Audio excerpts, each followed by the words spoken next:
children, today I am going to take your English as well as geography class. Let me first take your English class. Open your English literature book rules. Today I am going to explain the poem Nightfall in the city of Hyderabad. This poem was written by Sarojini Naidu, a famous poetess and essayist who earned the title Nightingale of India. Through this poem, the poetess describes about the images of nightfall over the ancient city of Hyderabad. Stanza 1. See how the speckled sky burns like pigeon's throat, jeweled with embers of opal and peridot.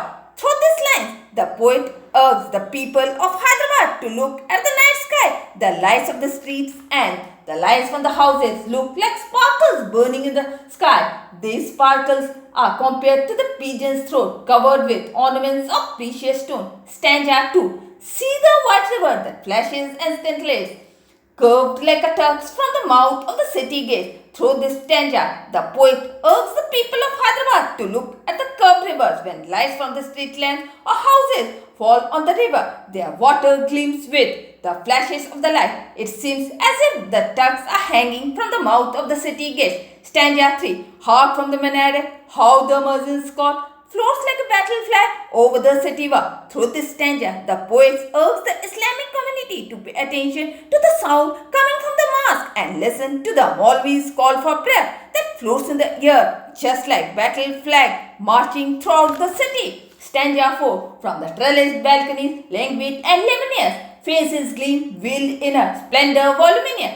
Through this stanza, the poet says that a large number of gleam-covered faces are relaxing in their supporting balconies. Stanza 5. Leisurely elephants wind through the winding lanes, swinging their silver bells hung from the silver chains. Through this stanza, the poetess says that the silver chains with silver bells were hanging from the elephant's neck were swaying as the elephants were freely moving through the narrow lanes. Stanza 6.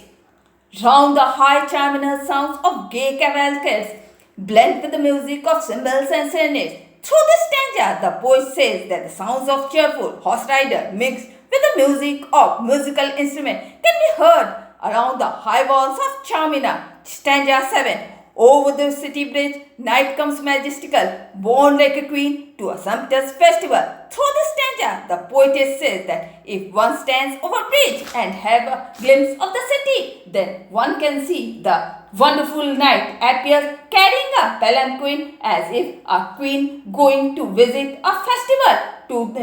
That is too impressive. And with this, I am ending my English class. And now, let me start your geography. In geography, today I am going to explain the chapter 3, Weather and Climate. Weather is central to our existence. It determines what type of clothes we wear, what kind of food we eat, what type of houses we live in. Weather and climate are two different terms and cannot be interchanged. Forecasting of weather. Weather affects our daily life, so weather forecasting has become important to predict the accuracy. The study of weather is called meteorology, and the scientists who study about weather are called meteorologists. They use different instruments to record the elements of weather. Weather forecasts are sent to public using various media. Forewarnings are given to farmers, pilots, sailors, and fishermen. Climate actually refers to the average condition of weather over a long period of time that may be from 25 to 30 years. The climate of a place is of a permanent nature and does not change like weather. For example, we say that India has a tropical monsoon climate or Antarctica has a polar climate. Climate influences our life. The clothes we wear, the houses we live in, the crops we grow, and so on. The climate of a place depends on location. For example, places near the equator have a hot climate, while places far away from the equator have a cold climate. Places situated near the sea have a moderate climate, while places away from the sea have an extreme climate. And with this, I am ending my today's geography class. Now, let me give you some assignment work. Before giving the assignment work, let me tell you that let me tell you that today I am going to give you this assignment work. Before giving you this assignment work, let me tell you that you will have to make a separate copy for geography assignment work, as this assignment work consists of marks, and the date and time of the submission of this assignment work will be announced later. Now I am giving you the assignment work of geography. Questions. Number 1.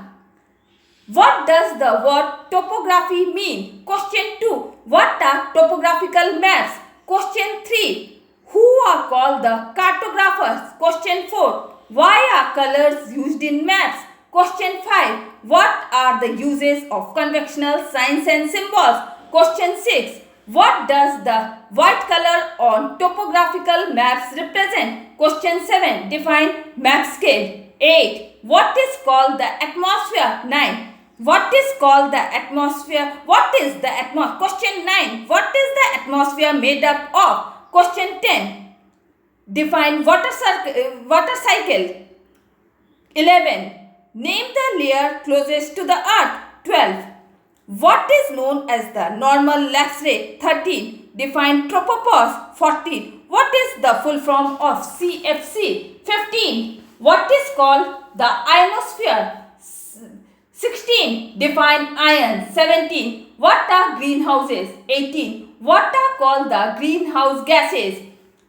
19. Define global warming. 20. State few ways to reduce global warming. 21. Define weather. 22. What is called meteorology? 23. Who are meteorologists? 24. State the elements that affect weather and climate. 25.